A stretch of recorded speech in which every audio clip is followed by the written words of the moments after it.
Okay, I'd like to call the meeting to order, please. It happens to be November 4th, 2024. We will not be doing the Pledge of Allegiance. And I did want to acknowledge that Commissioner DeBonne's father did pass away this weekend, so everyone please say a prayer for his family or whatever you find appropriate, but apparently Commissioner DeBonne will be coming back. He'll be back here probably by Wednesday for meetings. So we have citizen input. Is there anyone in the room that signed up to do citizen input?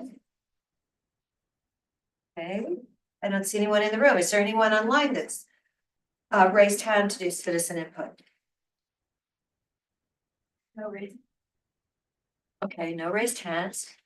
All right, so then let's go to our consent agenda. Move approval of the consent agenda. And I'll second it. Any further discussion? I'll just say I'm glad to see that our partnership with the city of Lapine for development in the industrial area is continuing. Great, calling for the vote, Commissioner Chang, Yes. and the chair does vote yes. So now we are on item number 5.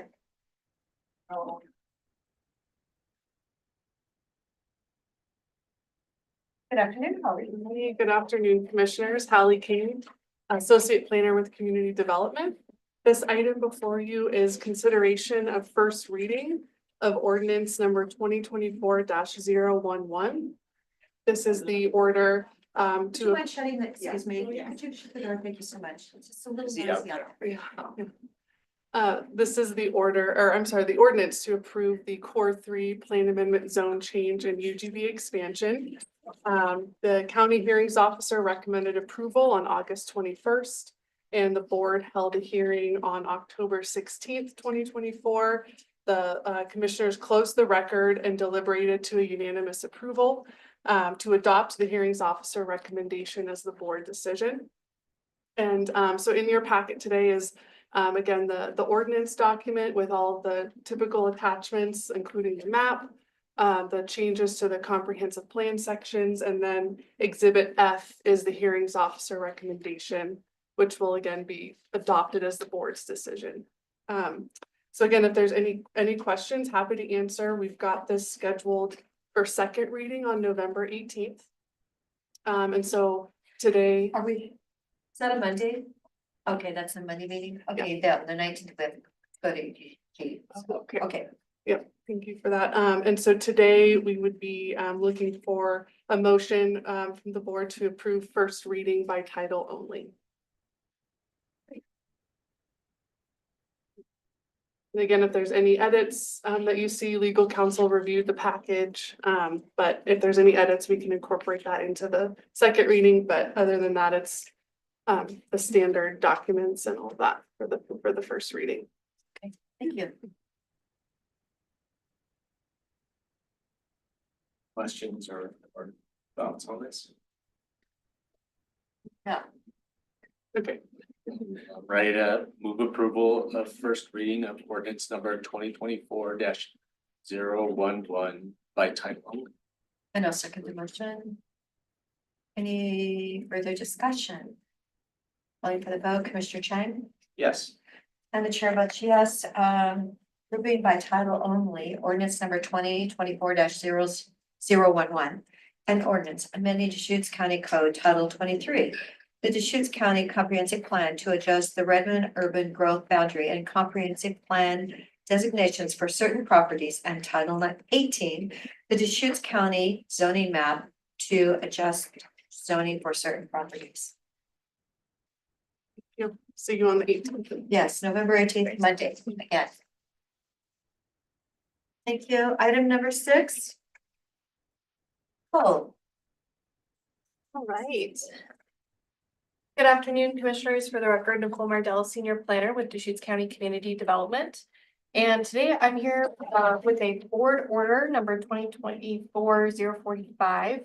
And this relates to the applicant initiated text amendment that the board denied last Wednesday, October 30th.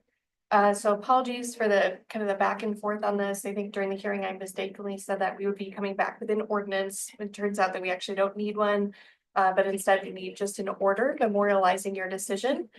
So in consultation with legal counsel, we put that together today and are looking for a motion from the board to move approval of this board order, which reflects again that denial of the mini storage proposal for the MUA 10 zone adjacent to Highway 97 that was proposed by Schwabi, Williamson, and Wyatt.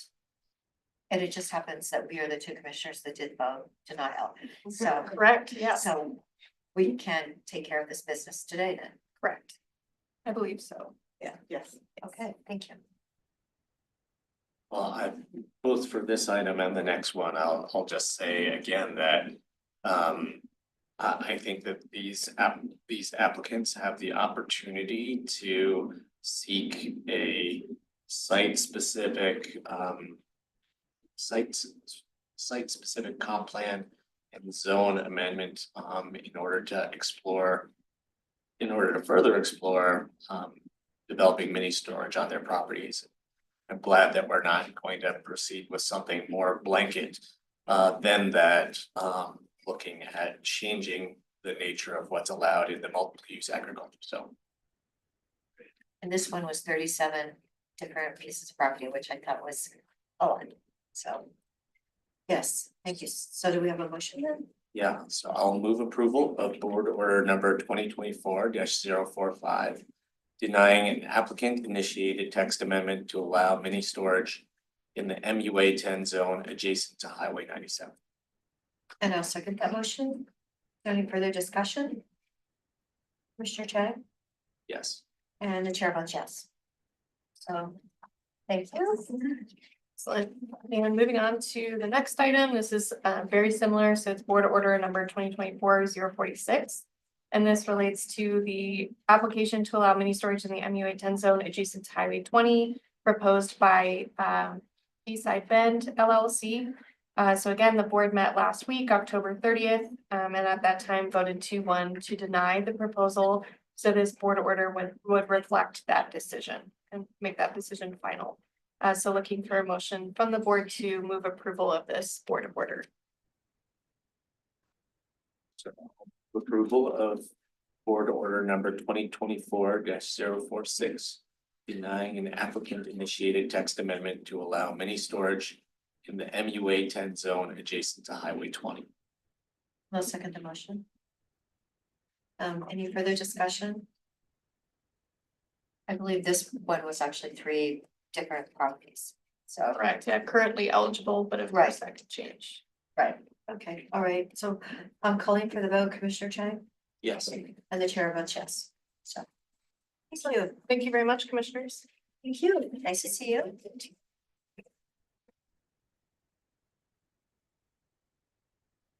Okay, looks like we have Emily. Item number 8. Adria is here. Okay, there, perfect timing. Yeah, perfect timing. Good morning or afternoon, I think commissioners. it's afternoon. Yes, you know, what day, what time, what is it here? Yeah. Adrian and I are here, for the record, Emily Horton, Program Manager for Environmental Health, Emergency Preparedness and Engagement, and I am here with. My name is Adria Alvin. I'm an environmental health supervisor. And we are here to request approval to apply for some grants from VHA to improve our environmental health programs. Adria, take it away and talk about what these grants are for and how it's a continuation of some work we've already been doing and smaller amounts that we've requested in the past.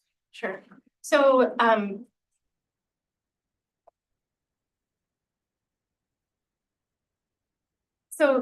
in 2023 and this year, 2024, we applied for and received these retail flexible funding model grants.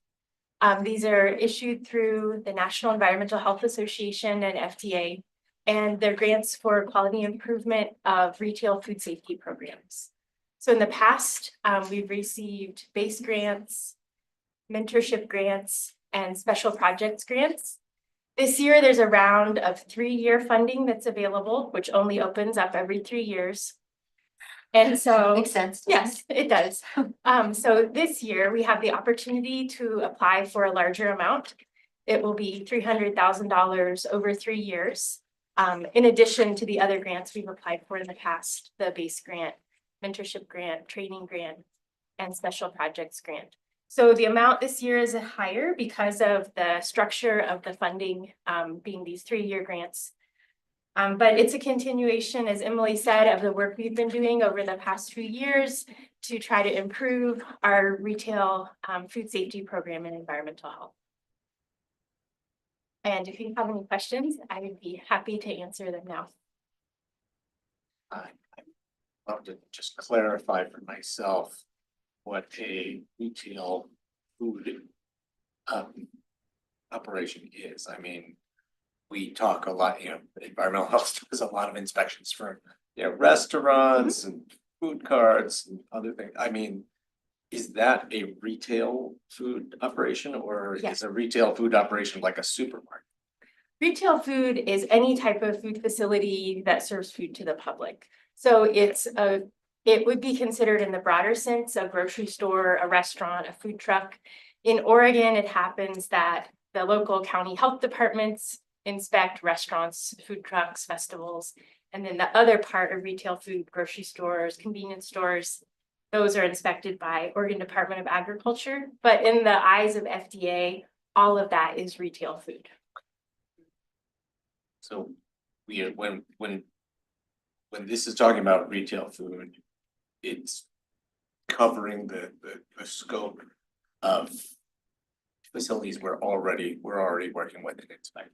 Absolutely, yes. And so the point of these grants is to make our program better. So Adria's already done a ton of work. So there's a whole bunch of standards that the FDA has around, and they're very complex, as you might imagine, and they're very thorough and nuanced. And it takes a lot to meet the standards and a lot of documentation. So the point of these grants is to help us meet the standards and make our food safety program that we already are implementing better. So it's a quality improvement type work. And then the second part is utilizing some of this funding for capacity building within environmental health. So we're using FTE we already have, but helping fund that in a different way, but specifically for that kind of quality improvement around these FDA standards.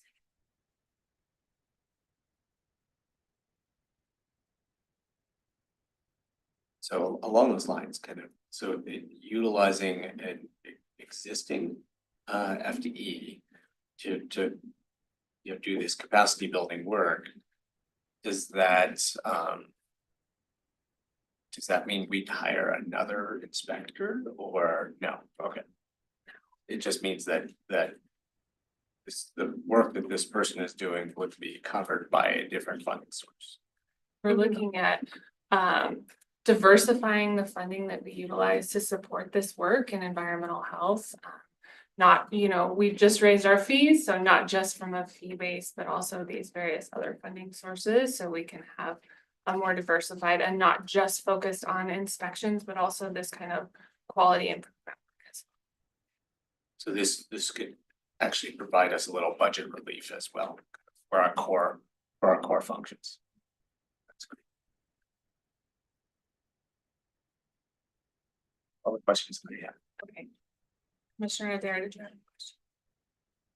Oh, I have a lot, but I don't think I'll bring them up today. Oh. Yeah, no, definitely, it would be nice if I felt we had more clarity from our federal government over what actually our kids should be consuming in today's world. And I don't really want to go there today, but I just, looking after having an experience in Canada where you saw all the things that their food doesn't have a lot of things that is in our kids' food, and I feel like we really need to step into a different direction. So anyway, but I don't think it's appropriate for this. I agree with you, but yeah. I couldn't believe it, I had somebody do some research because what they, put into their food is pretty pure. And we could probably learn something by doing that here. So Emily, when you're not doing anything else, think Yeah. about that, right? Farm to table, I'm all Yes, about it. as you Yes, might know. exactly. I know, well. Yes, I know. It's what we live and breathe, right? Uh-huh. So we would ask that you move to authorize these applications to the National Environmental Health Association and the FDA Track 3 base grant, capacity building, mentorship and training add-on grants, as well as a special projects add-on grant. So moved. Yeah, you said it. Okay, any further discussion? Actually, I did go to a farm to table in Redmond the other day. Oh, yeah, it was great. Yes, yeah, I know. I was thinking like, I think I've just done that recently. So yeah, that was Saturday. And really nice to see those kind of operations picking up steam for our local community. So calling for the vote. Any other comments? Nope. Did you second? I think I did. I seconded No, that. that wasn't trying. Okay, Now we got it. so calling for the vote, Commissioner Chang Yes. and Chair votes yes. So thank you for coming in. Thank you.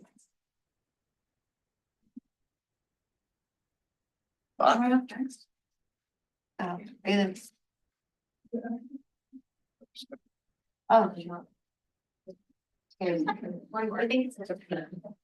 Yes, it's now item number 9. Thank you.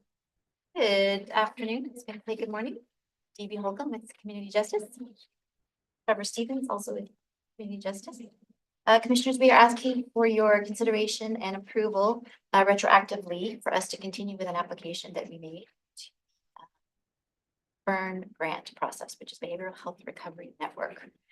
It's written into your staff notes, but long and the short of it is I will briefly remind you that the juvenile department has been working for a couple of years, slowly but surely crawling our way through the Oregon Health Authority infrastructure to provide substance use disorder treatment for juvenile justice involved youth. And that would be for youth who don't have a co-occurring disorder, kind of strict, straight substance use disorder. And I just mentioned that to differentiate with what our behavioral health program offers to adolescents, which is those with SUD or substance use disorder, plus a co-occurring mental health disorder. So we've kind of got this niche that we've been building. Our team came to realize that the burn grant was open and in kind of in a different way this year than it had been, which is that it wasn't requiring just one application of a whole bunch of system partners to collaborate. It seemed to be an opportunity for individual agencies or even agencies within a county to make application. So we made application for that. We have submitted it because of the deadline. So we found out about 2 weeks before the deadline was due, did not allow sufficient time to come before you prior to approval, for which we will avoid in the future. That's not our preferred situation, of course, but kind of had to make a decision of, was this an opportunity needing preparation, right? And should we just go for it? So we did, knowing there was ample time to talk here and with behavioral health, which we have done about our application. So I'll kind of stop there, see if you have any questions, or Trevor, am I missing something? So when are you gonna know if you won? I think it's Awarded, I guess. the end of December is generally the kind of the timeline they're given, end of December, early January, it sounded like. Was it a competitive grant? It is, yeah. Yeah, so I mean, the tricky part is we are conceivably competing against ourselves. Also, there's that whole constellation of other organizations in the community that are also seeking burn funding. Do we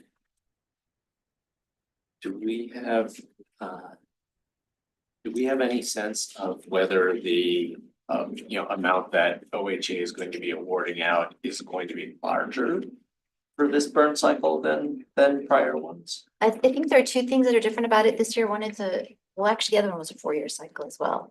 There is more money. No, the other one must not have been 4 years. We understand from behavioral health It was a that couple of it's a years. longer period of time, a larger amount of money, but a longer period of time to the county overall. So I think a net loss from, if you think of what 2 years worth of funding was for the first 2 years. Okay. I believe that's the So the per year fundings. I believe so. So how many youth are we talking about, juveniles, that this could actually serve if it's like $500,000 a year? So to start out with, the program will probably serve between 10 and 20 youth, and then the goal would be at some point to, by the end of those 4 years, get up to 20 plus 30, maybe 20 to 30 range of youth to be able to serve, so. Okay, what you're planning on doing with this? Does this mean people who have a youth that's using substances won't have to send that child to like LA for treatment? Will they actually be able to stay here then and get comparable help? If they're involved with our system, we would we won't do like inpatient services. It's an outpatient treatment service is generally what we're targeting. So depending on what kind of services they're offering, but it'll be outpatient services mainly, but they'll meet directly with our clinicians in our offices. And I mean, we'll be doing the work directly with those individuals. So if they were part of our system and they were coming to us, we would definitely just provide those direct services rather than having to go somewhere else to get those services. How many clinicians do you have within CJ? We have 4 FTE that can provide this type of service. And one of those FTE is a CADC3, so she provides the clinical supervision for those services as well. And that's the supervisor of that team. The other thing that we thought was unique and competitive about the application is that, well, really two things. One is that you recall we also run a functional family therapy program, and family engagement, centering the family when you're talking about youth substance use is crucial. And in most of our community-based providers, that's something they really are attempting to do, but I think they have less of a structured approach to how that's done. Whereas with us, functional family therapy will just be, it's a 15-year process that we have kind of honed and become quite good at. So we're just kind of wrap that in, which we think will make that program much more effective than kind of adding on family at the end as you can. And it will also allow us to eventually get to the point where we can bill for those. We have not traditionally billed OHP for those services. With this, we would be able to bill OHP for the SUD services, but also the family functional therapy services. So to provide a point of sustainability kind of for that program in terms of funding from the state that we haven't been able to get previously. Yeah, so for us in a time of, looking at pretty tight budget restrictions coming up, potentially, this is a way for us to kind of on a one-time or four-year one-time fashion to kind of get our feet under us to understand exactly how the OHA system works. And when you do, I want you to let us know. Maybe, is that ambitious? Potentially. No, really. Yes, it's Very complicated. mysterious. Yeah. It is mysterious and complicated, and we certainly support behavioral health and giving us some TA on who they talk to and how things work, and because they're the experts in it, so we're leaning on it. Okay. My last question would be about evidence-based practice. So do you have a sense from service provision you're already doing in juvenile justice or example programs in other places, whether this, about the effectiveness of this approach, both in, kind of short-term addressing substance use disorders in youth, but then also kind of their long-term trajectory. Yeah. In any sense of those things. Yeah, I think interestingly, the fact that we have what is called a mandated population, which is, presents a lot of challenges for providers who aren't in that mandated system. We already have staff that are building relationships with those young people and their families. So there's already kind of this both a push-pull, right? We have some accountability measures with you / over you, but we're also building what you want to make of your life with you. So there's this relationship that's already there. So we don't have to have that wait time, getting lost in a wait list, making, telling your story all over again with a brand new person. We kind of have this established relationship, which is probably the most important key feature for behavior change. So that's the relationship.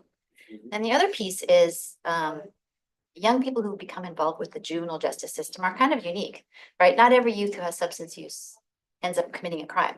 I mean, in fact, most of them don't, but some do. And so what's going on with that subset? And we are kind of, experts in that. And what we would do with this program is use a curriculum that's built specifically for justice involved youth that comes out of the University of Cincinnati. And so that's something different that we could do with community-based providers. They've got that really tough job of serving a whole variety of young people. Some in the system, some not in the system, some with DHS, some not. I mean, it's just, they're juggling a lot. We can kind of remove that pressure or stress from them and really focus on this particular population. with whom we think we've got a really good chance of being successful using those research-based approaches.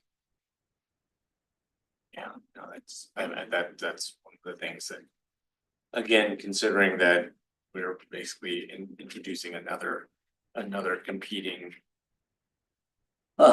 organization into the mix for the burn funds. I know one of the things that's really appealing to me about this project is, just getting to people while they're young and hopefully, being able to create change, create recovery that will last a really long time. Like that, the long-term effects for people and the people around them and the people in their neighborhood, in their community, so. Yeah, we share that hope, and, we find ourselves happy that we're not in your tough position of having to make those hard decisions about, what it is that we prioritize of all the many, many good things. I just want to say, I mean, what the behavioral health unit applied for is laudable, wonderful. I mean, these are really necessary services, everything that we're doing. And we just wanted to make sure that you were aware that this was another wonderful thing that, with your permission, we can apply for and see what the state thinks. Well, you've already applied. We can, yes, we can certainly withdraw it. It's not a done deal until you say it is. Well, it's not a done deal until you actually are awarded something. And True. then- That's true. Yeah, That's true. we've got to get the award That's true. first, and yes. Well, I believe Healing Rays was one of the recipients of the original burn funds, and I really appreciate that program, so I'm hoping that they apply it again. So, it's probably a different group, but maybe not. And best care and ideal options. Yeah, I hope that everyone can get a piece of funding to offer these really important services. I move to authorize juvenile community justice to apply for Measure 110 EHRN funding, the Oregon Health Authority. Honestly, that's really not what's happened. They've already applied, so wouldn't the motion have to actually represent that to confirm that it's fine that they applied or something? I mean, we're saying something that's not true. I mean, it's still accurate. You're giving your blessing of prior authorization. Okay. Blessing, okay. Retroactively Yes. authorized. I mean, that's fine if you want to change the word, Yeah, but I yeah. know that it's consistent with wording that we've received previously, because this isn't the first time that it's happened. No, it's the first time today. Yeah. Okay. Yes, So yeah, I can have the word retroactive. I can move to retroactively authorize juvenile community justice to apply for Measure 110 burn funding from the Oregon Health Authority. and I'll second the motion. Any further discussion? Well, let's hope we get all kinds of funding for Deschutes County. So we can carry on with really the work that needs to be done. So calling for the vote, Commissioner Chang, Yes. and the chair votes yes. Thank you so much. Good afternoon. And now we're on item number 10.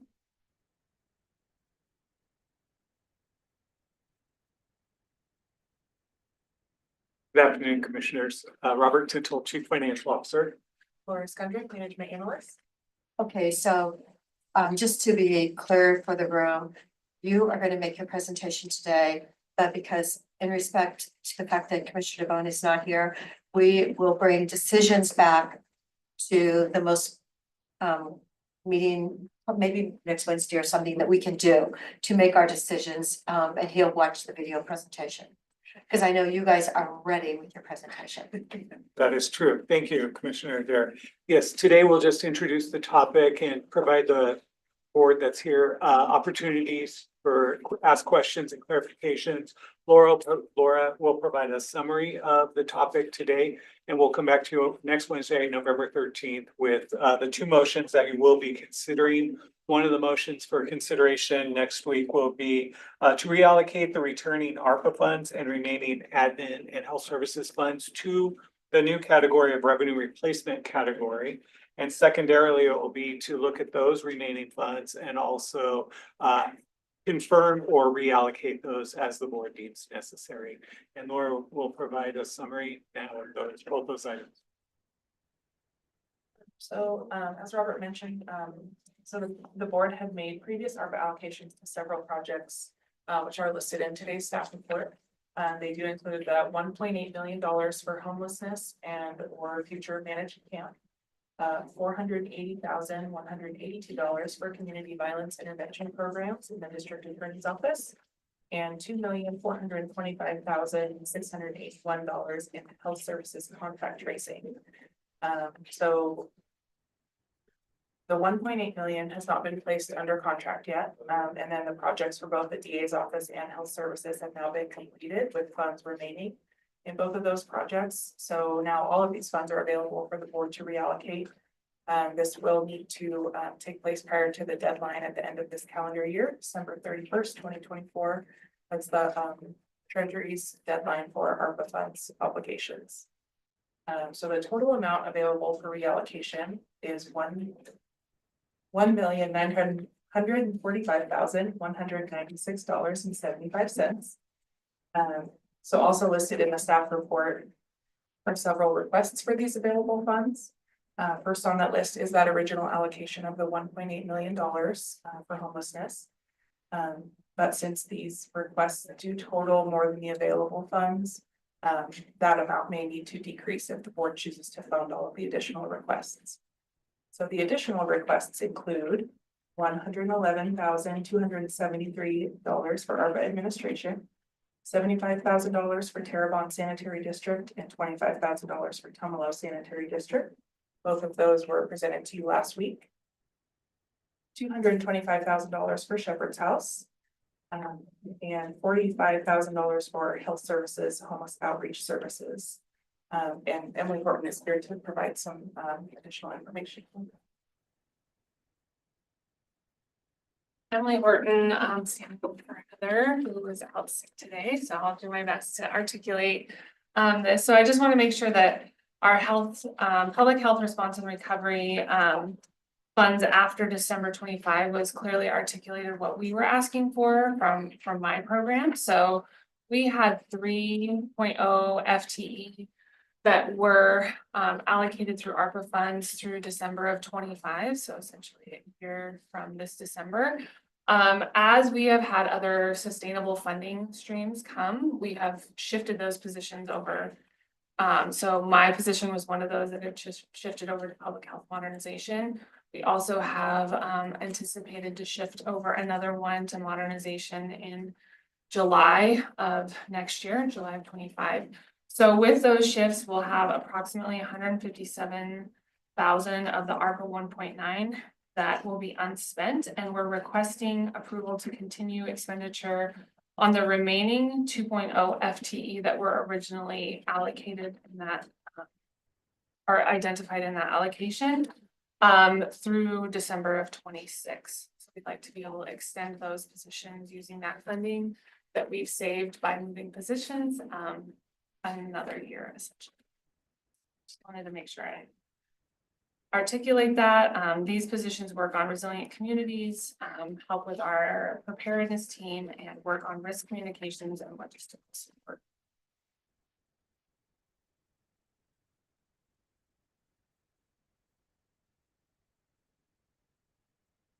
I was trying to write some of that stuff down as you were talking about. Sorry. So, basically savings on those 3 FTE that have been moved out now, correct? That total what?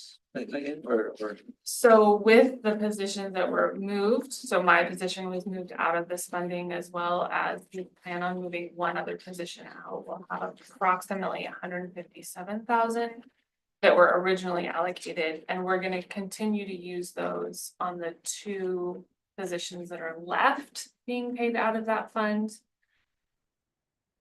for an additional year is what we're requesting. It's in the memo dated October 25th. So if I could clarify, for my own as well, maybe for the board, so in the memo, in the health services memo, but my understanding is that you're just asking to extend the date of that Correct. currently approved project to spend those funds further. It's separate from the allocation dollars above. So the request that she has spoke of, it's really just extending the date for another year or through the end of the, Right. it's utilizing the same funds.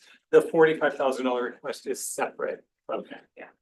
So it was a little unclear in there, but yeah, there's two pieces. One is the 45,000 extra request, and ours is just a request to utilize the same funding we had to be able to. On fewer people for Yes. longer. Yes, Okay. fewer people Got it. longer. Got it. Okay.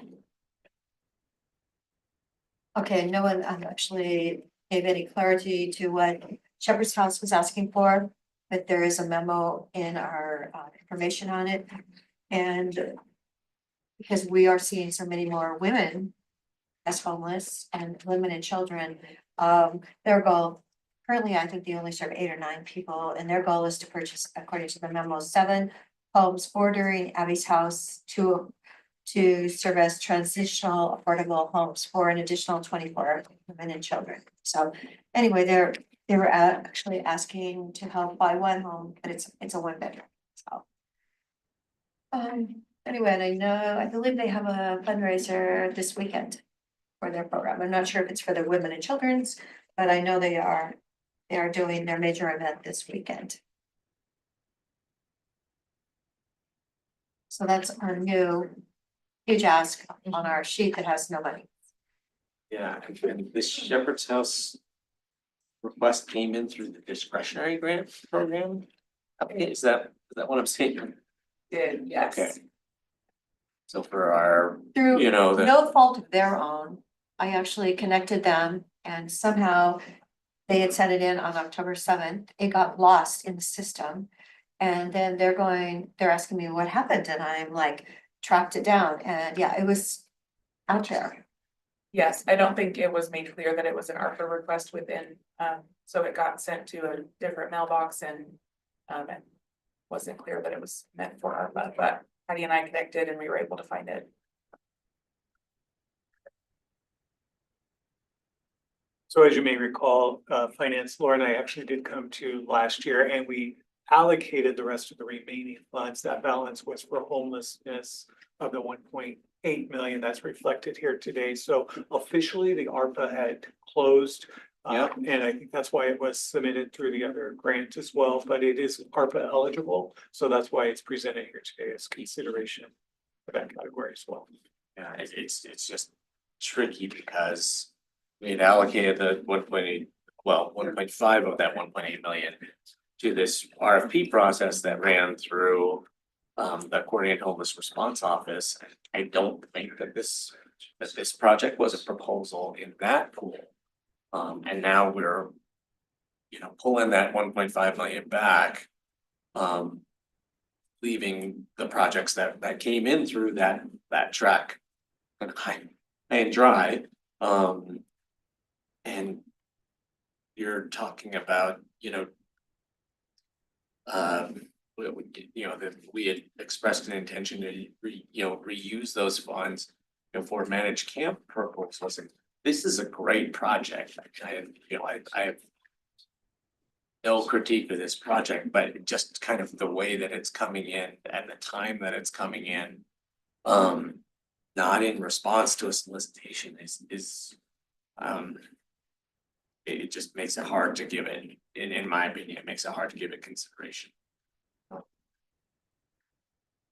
Yeah, it's a great project, but we just didn't tell anybody we had money to do this, so Well, honestly, I was sitting by someone at the, what was it, lunch, it was collective lunch, I believe it was. And he was telling me about this project, and I said, you know what, maybe someone in the community will hear what Shepherd's House is working on doing. And, you know, we have some amazing people that step up and write checks in Deschutes County. And maybe someone will hear about this project and actually write a check in order for them to start purchasing these homes for the project, which is clearly needed. Smaller projects in so many times actually are way more successful. And I know they've been so limited in only housing 8 to 9 women, children at the house. And clearly after my trip out to Juniper, or East Ambler, I guess is where I saw the women that day. It was really, it was eye-opening. So anyway, maybe someone will hear about it and go, gosh, I really appreciate, they have an excellent track record in our community. And they felt like this was a direction that they need to go, so. Any further details, Laura? I'll just Okay. add, so yes, we'll come back, as mentioned on Wednesday. And if the board does decide to approve the first motion for consideration on next Wednesday about moving to revenue replacement, that's why we also included the homeless managed camp, the 1.8, which includes the 1.5 plus the 300,000 into that category, and just reaffirming that that's the board's intent of using those funds, and that's what we'll ask for consideration on Wednesday.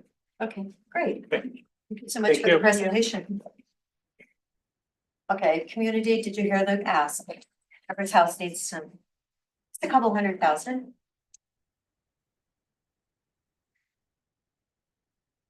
So item number 11. I'm still on 10. You wanna give us a handout for item number 2?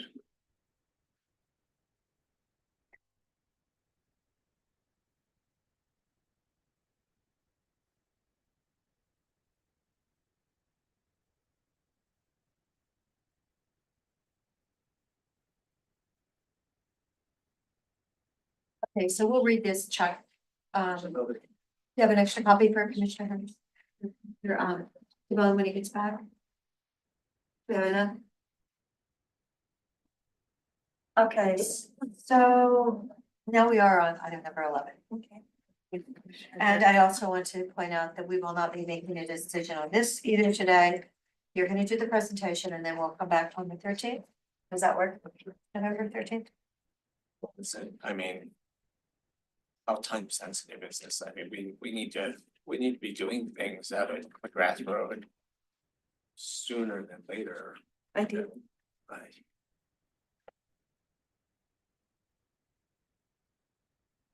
I would love if we could at least think about whether we want to do something today. So for the record, Christy Bollinger, Deschutes County Property Management. So we're here today just to talk the topic of limiting certain county-owned property, limiting the public use to day use only.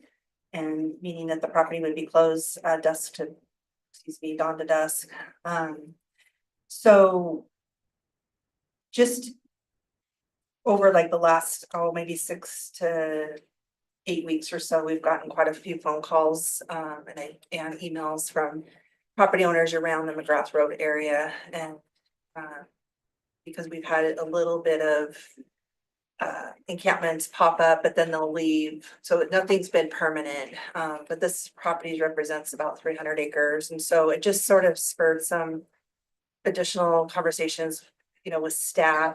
We lived in the sheriff's office, lived in the district attorney's office, of course, county council administration. We just kind of been talking about options. So in looking at county code, we do have the opportunity to close property under the county administrator's authority. And so we're here to talk about McGrath and potentially what we refer to as the Fort Thompson properties.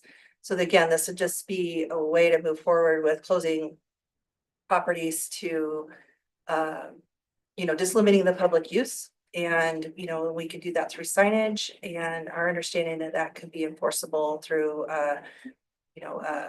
criminal trespass. So we did meet with the commissioners individually recently and seemingly had support to move forward with something. We just wanted to come back and kind of talk through this collectively. I'll pause there and have any answer any questions you might have. And I think I shared with you the documentation from Ben Fire that they had 79 fires started by transients this year, 2024 today. So 79 fires. It's really significant. Honestly, yes, having this posted. I don't know, I would think perhaps Commissioner Tang and I are probably on the same side on this, so maybe the two of us can make a decision. I would support Yeah, that. That'd be two, whether it's two today or two on next week. right, We could, Commissioner DeBonne probably didn't send any specific input on this item, but I mean, if Christie or Eric, you guys could talk a little bit about things that came up or any questions or concerns that came up during your discussions with. There wasn't anything that I recall particular. I think it was in support of proceeding with something. At that point, we were kind of just talking about maybe property closure, and then we kind of talked a little bit about the closing, dusk to dawn. I think we might have mentioned that a little bit in those individual meetings, but he seemingly was supportive of moving forward with something. Wasn't expressing any concerns, at least at the time. so signage is really what we're looking at then? It says other logistics to be determined, what might be talking about? Yeah, if we're gonna fortify entrance points, things like that, we're doing a little bit of that over on McGrath. Just to make it, just to try to really limit like vehicle access and whatnot, because it's just destructive to the property. The properties north of Fort Thompson, they're, behind a gate at this point, and so that hasn't been an issue really with vehicle traffic, just mostly. And then I guess the other part of this is that as we sort of work through this process, we'll identify other properties and just want to be clear that county code does give our county administrator the authority to implement this. So just wanted to understand like what would be the, commissioner's expectation, could that be communicated through you through one-on-one meetings with Nick? Or would you want us to come back each time that we would want to implement this on another county property? I'll just offer, yeah, thank you, Christie. I mean, this is a significant provision. It's available in county code, but I would not implement such action without board support, given the impacts of it. And there's a variety of actions that we could take, from full closure, public recreation, everything, to much more limited, which is what we're here to discuss today, and then possibly to seek direction next week on November 13th, which would be to allow it to remain open during the day for horseback riding and hiking and whatever the case may be, what folks wish to do on public lands during the day. But then again, from dusk to dawn would be to close it.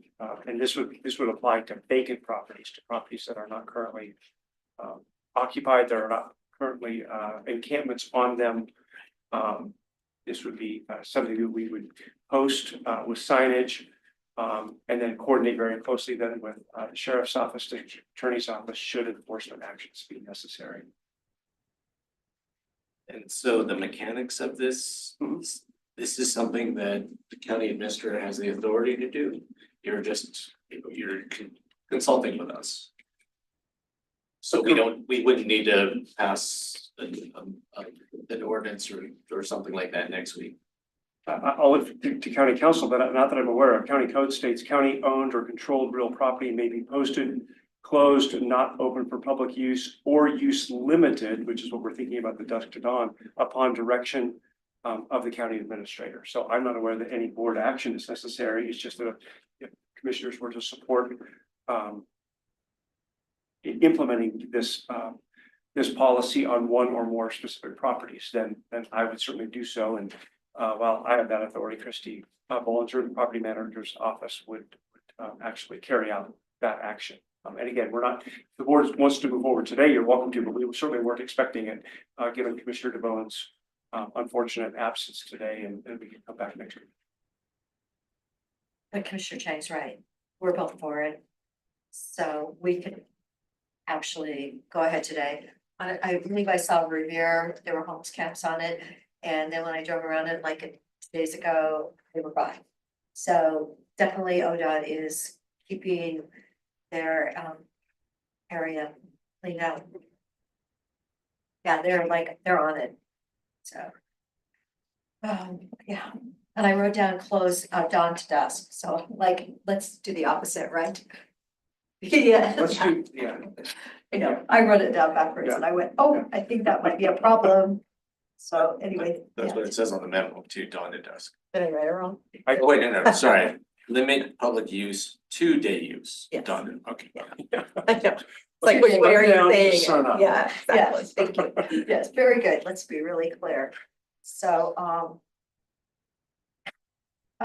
right. So discuss the use.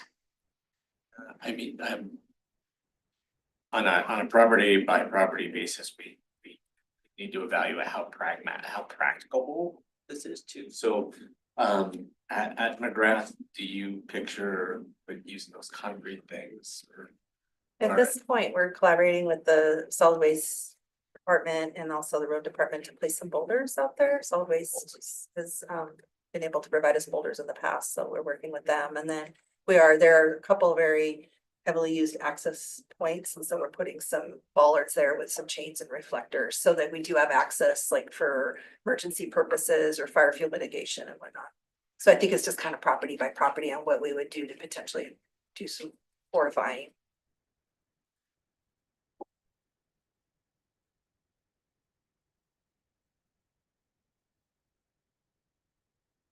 Are those boulders from solid waste kind of coming out of the additional cells, the new cells? Is that like basically free material or Yes, they typically, they don't charge us for those. it costs somebody something to deliver them, but Yes.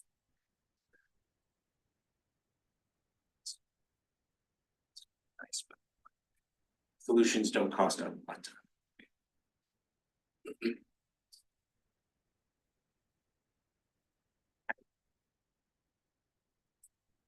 My perspective,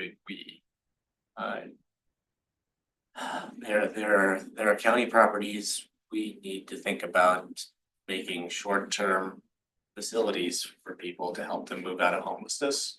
And there are county properties that are currently vacant which we don't want to become unauthorized encampments. I would put both of these properties in that category, and I'd support moving forward as fast as possible to keep those vacant properties. So.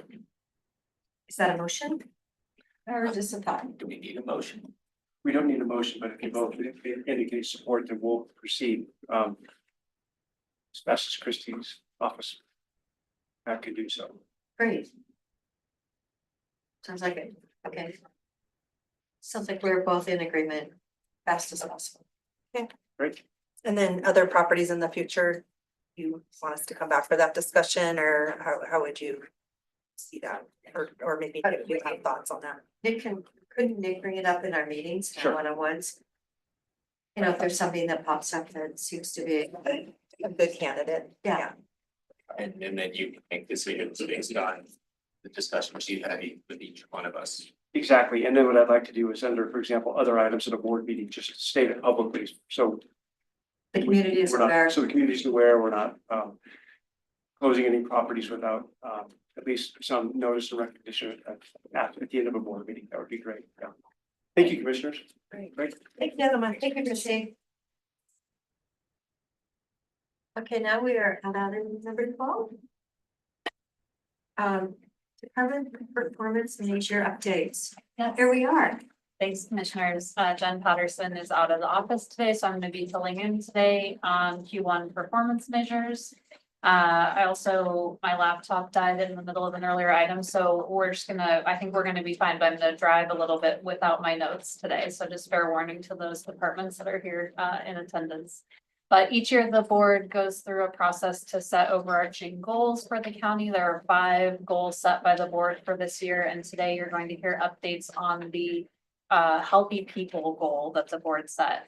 There are 17 performance measures that departments developed that fall under this goal, and today you're going to hear updates on 7 of those measures. So first up, we're going to hear from a number of different staff within health services. about their performance measures in this area, and I'm gonna call up Holly first to talk to you a little bit about the wraparound program. But Yes, that works great, yeah. Good. Hello, Holly Harris, Behavioral Health Director. Just speaking on, Shannon Brister would normally be here, but she is out on vacation, so I will cover this one the best I can. Our metric is 90% of families engaged in wraparound are engaged and actively participate in strength-based planning.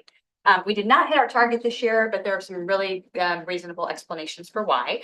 As you can see, we have well, I don't know if you can see, actually, I don't know what you have, but we have 4 people that were being reported on for this quarter. So of those, so it's low numbers, because wraparound's a fidelity program. We have limits on the number of people we can serve in that program. It's an 18-month program that people work their way through. So of the 4, one of them was actually not even a youth, it was a young adult, because the wraparound program can now serve up to age 25.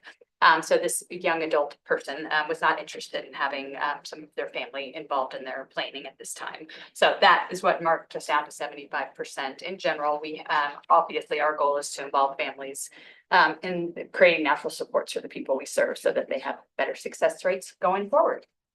So if you have any other questions, I'm happy to answer them, but that is our metric. Okay, well, that explains it. Explains it. One person where you only have We only have 4, 4. right? One person can definitely mess up your numbers. It can. Is it usually that small of a program? And usually we normally have 4 to 5, so it's never huge numbers. We did have a little bit lower this go around, but in general, it's a small program with very specific ratios on how many people per clinician and per coordinator we can have. And it's based on our funding we get from the state. So we would love to expand wraparound to have more involved. And if we ever get more funding from the state, that would certainly be something we would look to do. But as of right now, this is within the parameters we have. Could you just kind of by way of refresher, just kind of remind me what exactly is in wraparound? Yeah, so wraparound is really, it's an intensive fidelity based program where it's really working with youth who are multi-system involved. So they're often kids in juvenile, they're may have DHS involvement, and it's really intended to provide intense care coordination. So all the parties are on the same page in terms of the care and the treatment of the individual, as opposed to everybody kind of going off and doing their own thing. So it's very intense. There's lots and lots of meetings with the family involved and the youth involved to really coordinate care and make sure they stay on track. Heavy focus on staying involved in school, both in wraparound and once they graduate from wraparound, and obviously a creation of natural support so that they're successful long-term. That's high level, but yeah. Thank you. Sure. So, but how did the one person get in the program if they didn't want their family involved with it? How were they even accepted into the program, or did they get in like for a month and then say, okay, I'm out of here? So when you're 14 or older, you can consent to treatment. So you don't need to have your family involved to be 14 or older. Is That's that the a law. national- That's technically the law. We obviously, even when they're 14 and don't want, we still try to get families involved. We know the success rate of long-term benefits involve family and natural support. So, but they technically can consent to treatment at 14. So, but this person was over 18. So Okay. this, yeah, because we can now, the wraparound got extended to age 25. Great, thank So you. that person did go through wraparound, they Correct. just did not want to do the It didn't want their, natural supports exactly, component. correct. And there could be lots of really valid reasons for that, right? So, Great. thank you. So next up, Emily Horton's gonna come up and talk to you about the measures that fall within public health, one that has to do with perinatal care and the other with communicable disease. So I'm gonna touch on the performance measure to assure 90% of pregnant women being served by DCHS receive prenatal care beginning in the first trimester of planning. We were real close to our goal of 90% at 89% and 25 out of 28 people in Q1 receiving services. That little bit under was a couple of reasons why. One was it's a capacity issue in the summer. That a lot of times when we're trying to get people in for that prenatal care in the first 12 weeks of their pregnancy, it's hard to get an appointment with those offices just because of vacation time for the providers. Those are things outside of our control. So we're referring and getting people into outside offices, and sometimes that's difficult during that time. So yeah, that was the main thing there. Any questions?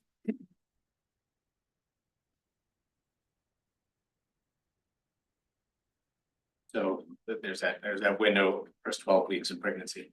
Are there a lot more people in that first 12 weeks of the first trimester in summer than in other seasons of the year? I mean, like, I don't think it's a timing issue that way. I think it's the number of referrals of people that we're trying to place and get appointments.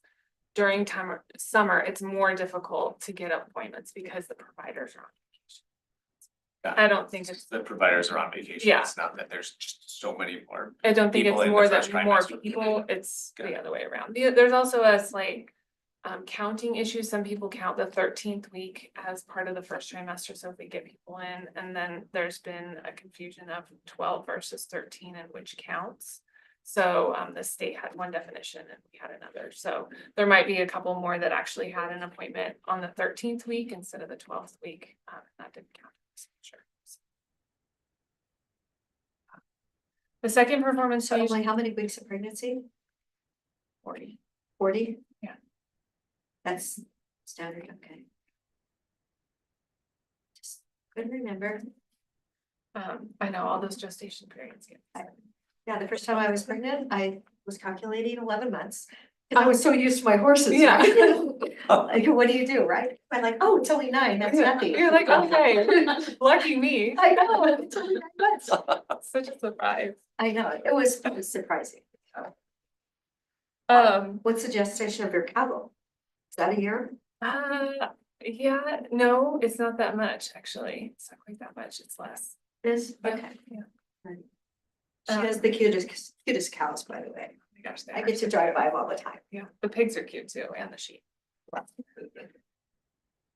The second performance measure is to reduce outbreaks and spread of disease by completing 95% of our communicable disease investigative tasks within the timeframes defined by OHA, Oregon Health Authority.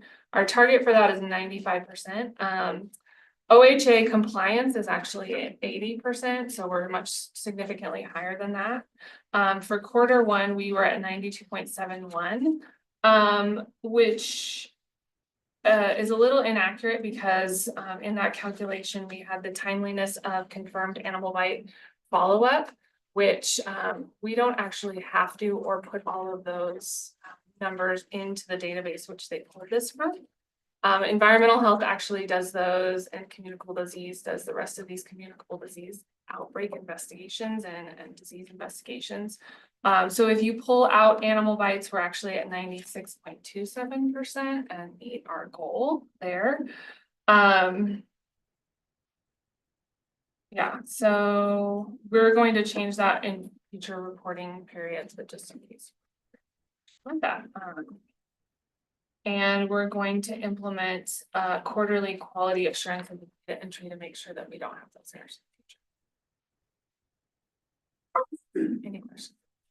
Okay, we have something in the middle. Did you cover that one? That is gonna be an update that's Yeah. provided virtually, and I was just trying to make sure Emily could cover both while she was at the. I'm like, we missed something. No, but Jess is online. She's there and she's gonna take us that one. Okay. Jess is at a meeting, so she's joining us virtually. All right, Emily, thank you. Yeah, thank you so much. Okay, and then over to Jess to talk a little bit about work that the prevention team is doing. So go ahead, Jess. Thank you so much for having me, and apologies for not being there in person. We're doing the Regional Health Improvement Plan process, and our last meeting is today in Madras, so we're almost there, so apologies for missing. I'm Jess Nyworth. I'm a supervisor with the Prevention and Health Promotion team in Health Services, and I'm reporting today on our metric. By the end of this fiscal year, we will have achieved our goal of reaching 90% of households that have school-aged children with prevention, mental health, and/or education-based communication. In our first quarter, we've already reached 79% of our target audience with prevention and education-based communication. What is included in today is our local broadcast TV reach of parents and guardians with children in the home with our Start the Conversation and Secure Firearms Storage public service announcements. So we work with a local vendor, Zillow Media, to create, place, and monitor these campaign PSAs, public service announcements in Deschutes County. And while our campaigns are available on multiple platforms beyond local broadcast TV, including digital ads, social media, video pre-rolls, cable, and streaming video, this metric is the most targeted and comparable measure that carries across multiple prevention, mental health, and education communication. In future quarters, we'll likely bring in other communication methods that we are using with this audience to support and advance the health and safety of Deschutes County residents. And I'm happy to talk a little bit about the campaigns if that's helpful or useful. So Jess, I've seen several ads with the secure firearm storage message on it. Ryan actually, who's in property, was in that ad. And apparently, do we just start running it again, or was that on the plan all along? I mean, Yeah, I've so seen it like the last week or a couple times. yeah, so there's an English language version and then a Spanish language version, and I think we have two in each for each language. So we're continually creating and updating our messaging reflective of what the community is saying works for this type of prevention messaging as part of our suicide prevention initiatives. Thank you. Question. Thanks, Jess, Okay. appreciate it. Thank you. So that brings us to the close of our updates from health services, and we're gonna shift gears and hear next from County Forester Kevin Moriarty about Firewise Communities.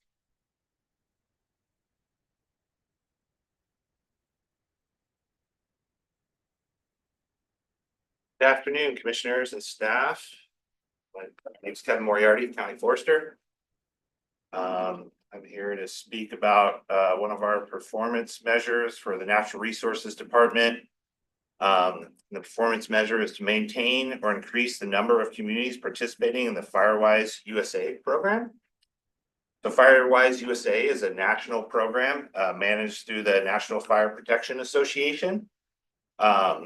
It's a great program because it provides education to communities on how they can reduce the fire risk to their neighborhoods.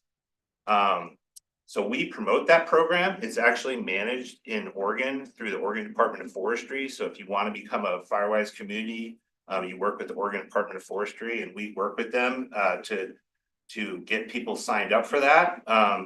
The big thing the county does is we promote that program. And so our metric right now, we had in there was 65 communities. That was what we had for our metric. Right now, as of Q1, we've actually increased from what I written in there, but we have 73 active Firewise sites and 13 pending Firewise sites. So that'd be a total of 86 communities right now. And if pending is they're trying to become a Firewise site. And one of the big steps to that is creating an action plan and submitting that action plan and getting approved with that. So right now, yes, we're at 86 communities. In the last 3 years, we have funded 67 of those communities with a total of $297,000. So we're doing pretty good. That's 77% of all the Firewise communities in Deschutes County. And that's my update. Any questions or comments? So Kevin, we're constantly enrolling new communities or qualifying new communities as Firewise. Once they've been approved or recognized once, is there an annual checkup? Yeah. To make sure that they're still active and doing work, or do they ever drop out basically of our numbers? Yeah, so they can drop out. So they have to maintain annual. They basically have to submit annual reports. A lot of that has to do with volunteer hours. So they have to commit a certain amount of volunteer hours with their that has to do with their plan, and then every 5 years, they have to basically they have to update their plan and they have to kind of go through that official process again. It's not as intensive as the initial startup of becoming a Firewise community, but they do have to go through that plan. So we do have, I think roughly 10 inactive Firewise sites right now. Some of those have just, people have moved or communities have changed and then new Firewise communities have started. So that those numbers do fluctuate from time to time, but most of the active communities have remained active for the last, at least since I've worked here for the last 3 years. I think in 19 we had 35, if I remember. Yeah. correctly. Yeah, we had 35. I think that was an 18. That's what I have for record. We had Okay, 35. that's so, the number I remember, so. yeah. I'm just wondering if most all those are still. As far as I know, I think maybe 1 or 2 have become inactive. And again, that has to do with communities changing and they might adjust to what they're considering the actual Firewise community. Because there's been a few like that started out as a community and that particular site is no longer active, but a new site has kind of risen and taken over that responsibility. So the 10 that are inactive right now, are those included within the 86 or are those? No, outside? those are outside of the 86, yeah. Yeah, so the 96 have at one time have been a Firewise site. Great. Yeah. Thank you. Thank you. Kevin. And next up, we have updates from the sheriff's office, Captain Schultz and your team, whoever you'd like to bring up with you. Just the night for now. All right. The tough questions will bring the. Okay, that sounds good. Oh, Captain Schultz. Please. And thank you so much for being at behavioral health. That is so outstanding that you realize the commitment to be there is so important. And I really appreciate Thank you. making that effort. I know you have to drive across town. They do give us lunch, so. Yeah, that's true. That's Yes. important. Well, I'm joined here with my medical director, Ian Aldrich. If you haven't met her, she's been an integral part to our team for over 5 years now and a good teammate to me as we deal with all these vulnerable individuals coming into our custody. So our performance measure comes out, it says maintain current service levels and complete 4,100 sick call visits annually. Well, what does that really mean? In the jail, why does it matter to complete sick call visits in context of responding inmates to all their requests, whether medical costs or kites that involve, but it involves several key elements, which even we could discuss. Why is it important for us to be dealing with medical requests on a daily basis in our custody? And by the way, FY25 right now we're at 929, so we're kind of meeting that goal. But we'll talk about some of the dilemmas, some of the successes. Yeah, thank you. Yeah, I would say, I've been in this position now for coming on 7 years. I can look back and say at no time like the present, we are seeing some of the sickest patients. I mean, I call them patients, adults in custody. I think, whether it's mental illness, whether it's physical illness, whether it's substance abuse, we have some real challenges on our hands in terms of trying to improve the health of these people that are coming into custody.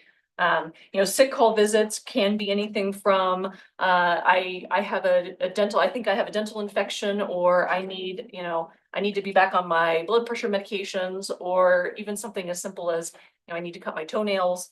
But on a daily basis, we're doing so many of those things and more.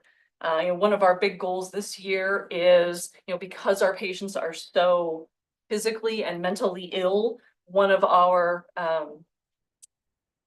projects, I guess we can say, that we have about, we're at more than 50% implementation, is that we, by the end of this year, are going to have a registered nurse screening every single adult that comes into the county jail. And that is something we've never had before. We're doing it now at about 50 to 60% because we're still a little short-staffed. However, we're hoping for the first time in the entire time I've been here, by next month, we may actually have a full staff. So that's gonna be By next, okay, next month. well, yeah. December, that's By, great. yes, so Time. I'm hoping by the end of the year, we're gonna be finally staffed.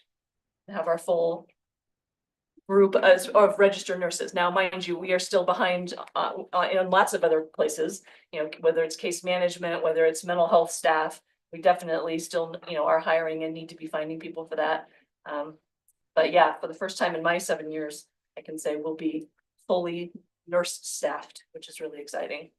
So you had a goal of doing an initial screening for everybody before, but staffing was limiting you.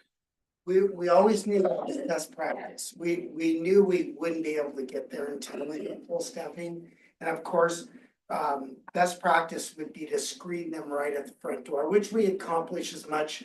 Although this data here, this performance measure doesn't address that. It's really about our nurses going out to see inmates that want to see us and making sure that we meet with them. Because if you remember, our average length of stay is 12 days. So individuals come in and leave. Very seldom do we get the person that is there for years for a murder case, or somebody for just one drunk driving charge where they're out 2 to 4 hours. So that's the number we wanted to maintain, but in the future, Eden is really working on that. And that, you know, that's a good segue, because not only does this number reflect all the vulnerable inmates that we want to get. Remember, we only book in 7,500 a month. We release about that. And we're already seeing 4,100. We're gonna meet that goal, I'm pretty sure, especially with better staffing. But this transpires to public safety campus that we've talked about, trauma-informed design in the jail. And you've heard me talk about that quite a bit. When we talk about that, that is really about bringing the outside in, getting our medical staff and our mental health staff able to communicate with the most vulnerable people coming in our custody. And in front of them. Yes, Yeah. right there, so they have instant access to us. Jails were built 50 years ago, not for the population. Today, we realize that. Getting the community to understand that is going to be a more challenging issue. But I think together we can start moving that direction and having all Oregon jails move to that direction, not only for better protection of the inmates, but for our staff. We struggle with hiring staff in the jail. And it's a doom and gloom place at times. I know, I remember you wanted skylights. Skylights. I know, you were I want asking for open more that. areas, yes. I want to be able to get the outside, there's a lot of community people that just, everybody in our custody is loved by somebody.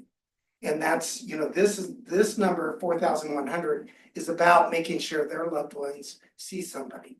And sometimes it's, you know, it could be diabetes, right? Many times now it's drug or mental health issues, and because they're not taking their mental health drugs. How can we facilitate that? Because they're getting out of custody.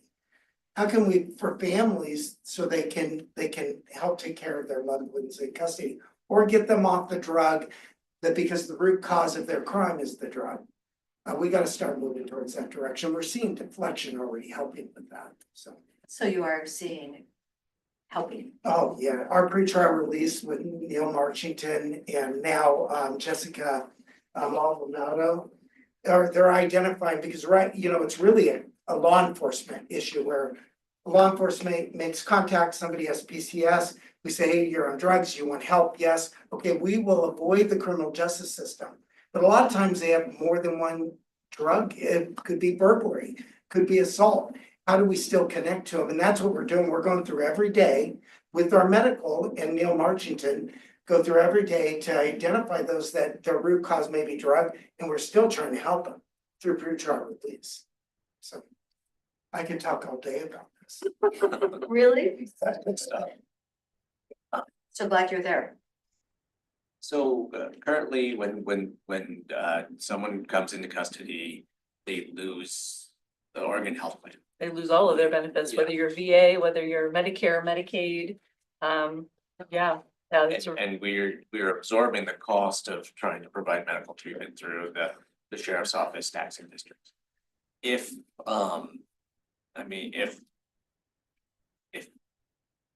we could stop that, I mean, if if people could maintain their OHP status or, you know, still be eligible, when they're in your custody. Yeah, does that, I mean, I can imagine that would be a big budgetary relief, but would that allow a better, you know, I mean, would you have more resources so you could provide better, more care that you want to provide, or? I mean, I think certainly cost can play into things a little bit, you know, I mean, certainly every patient I see, I would like to think I treat them no differently than the patients that I used to see in all the different clinics that I worked in Central Oregon. However, realistically, we do have to think about, you know, what can we do to be good facilitators of county money? You know, like one of the things that I do right now is, you know, mental health is a huge thing. You know, these injectable long-acting antipsychotic medications are fantastic. However, they are $1,500 to $2,000 a dose. You know, I work with the reps. I get a lot of them for free. Because I, you know, talk to them and many of them have like criminal justice programs. And so that's kind of one way that I can try to get around, okay, how can I save cost for the county? But also give these people, because long-acting injectables are fantastic. Give somebody a shot now and their mental health medication is covered for 30 days or 60 days or 6 months. They don't have to think about it. They don't have to take it every day. And then when they're released into the community, they're released on medication. They have time to follow up with someone. They have time to get in. You know, and really ideally, we just want them to be a little better than when they got there. You know, especially for those types of people, for sure. Yeah, currently with the budget, we do get Medicaid rates because we have Jessica Ewing does our billing, the hospital gives us that rate. But we're working on that now. The state and the federal government's working to see about keeping their medication. Eden's been a big part of that. Mike Gill has been an excellent person navigating that. We hope to not only see savings out of our budget for that, but also better care. So somebody doesn't have to they come into our custody for 3 or 4 days, they get kicked off the Oregon Health Plan. That's just one step they don't have to worry about, because what they won't do it. They'll wait till they tie up all the emergency services. So, and then with that, we can start talking about what kind of individuals do we have in jail, what drugs and treatment do we need for this population that's coming into our custody. So I have a question. I was told that if you get the one injection, but if you could get it for like 6 months in a row, like it's monthly, that was the one I was looking at. There are multiple. Probably there are multiple out there. Some of the newer ones, like we now have injectable antipsychotics that will last for 6 months. Okay. That is a once every 6 month injection. Okay, this is for like drug addiction. Schizophrenia, bipolar, Okay, some we're of our talking more mental health. significant mental illness. Okay. Mhm. What I was watching was for like opioid addictions. So And they were there saying are, after so many months, if you could get that shot once a month for like 6 months, it could last for 36 months. yes, And I'm just wondering, so, okay, if you give them that injection in jail and they agree and everything, who's gonna follow up and make sure that they get it in the 6 months? Is there any way that your office has the capacity to follow up? oh yeah, so we have a great relationship with Ideal Options, who is in our facility doing our MAT program. And so we have a provider that comes in 2 days a week and sees people to get people enrolled in the program. The injection you're thinking about is something called Sublocade. Right. And so we absolutely use that in our facility with the idea that, you know, we know that when people are released, that's a real, it can be a dangerous time, especially if people have been incarcerated for any length of time to where like perhaps their tolerance to using drugs has decreased. Then they go out, they use the same amount of drugs they were And then using 30 days ago and they die. They die, overdose and they die. overdose and die. And so one of the things that we are doing is for these patients that have known opiate use disorder, we are getting them on Sublocade. Even if we can get 1 or 2 shots into them, then they are following up. We have peer mentors who are coming into the jail and are keeping track of them. They are then following up with Ideal Options out in the community. If they're with us for 6 months, then they may get that injection for 6 months. And then yes, Sublocade has a cumulative effect that it'll actually stay in your system. Once you've had several doses, it can be in there for up to 36 months. It can be still seen on a drug screen. And so, you know, if nothing else, if we give those patients that several months worth and they get out and maybe they decide, because we do have a certain number that say, forget it, I'm not gonna go follow up. They're still protected and they're protected for months. So that's really exciting. It is, it's really exciting. Yeah. Thank you so much for coming in today. Thank you. No, really appreciate you. Yeah. Our final update will be from Tim Brownell with Solid Waste. Tim's gonna provide an update around the work that Solid Waste is doing to increase diversion. Well, good afternoon, Commissioners. Nice to be here. So when we report to our performance measures on diversion, we're actually reporting 1 quarter behind. It takes us about a month and a half, 2 months to get all the information in from various contractors who work on this. So we're reporting for the 4th quarter of last year, so April through June. And during that period, we met our performance measure target of diverting 15,000 tons of material for that 1 quarter. However, for the entire year, we were 13% below our target and about 10% below the previous year's diversion. We're trying to divert over 60,000 tons of disposed materials a year through recycling or composting programs. We saw about 80% of our drop this past year was from yard debris. Collected both curbside collection, that was down about 26%, and dropped off at Deschutes recycling, that was down by about 10%. The other 20% drop that we had was in commingled recyclable materials, predominantly dropped off at Deschutes recycling. So, and one might ask, is it because more material is going into fire-free program? And year over year, we actually saw a little less material going through fire-free. So the vegetative waste stream over the last year would seem to be down pretty significantly. We don't know if that was because of climate conditions and we had less growth, or if it was through all the active work that people were doing during and after the pandemic.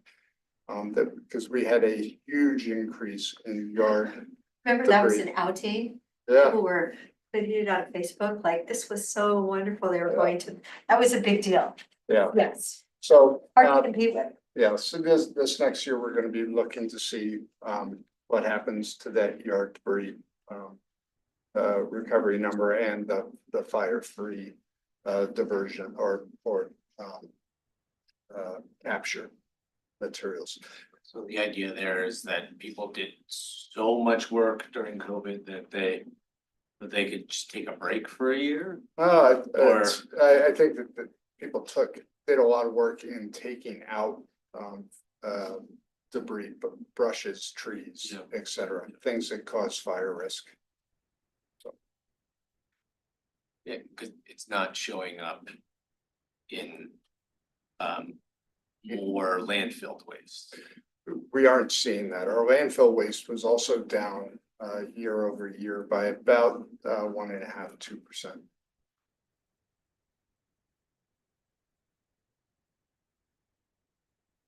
Does that include construction materials? Yeah, it does, although our construction waste, we do not believe that we've seen any significant drop in that at this point. And that makes up between around 38% of our waste stream is construction demolition related debris. 38%?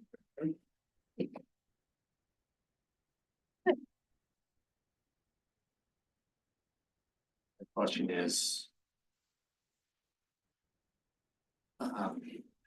So these are our internally set goals.